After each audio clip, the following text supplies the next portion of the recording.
آمده برخیز که خورشید تویی، در عالم ناامیدی امید تویی، در جشن طلوع صبح در باغ وجود، آن گل که به روی صبح خندید تویی. سلام دوستان، صبحتون بخیر.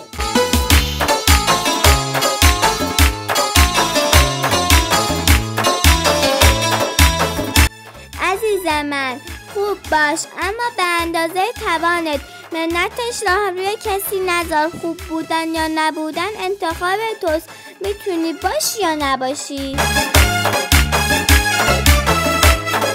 اما اگه انتخابت خوب بودنه، در انتخابت بمون، ادامه بده، منتظر نباش برات کف بزنن.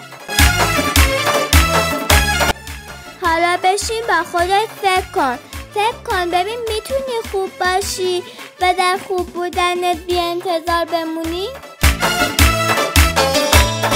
روزتون پر از خوبی های قشنگ.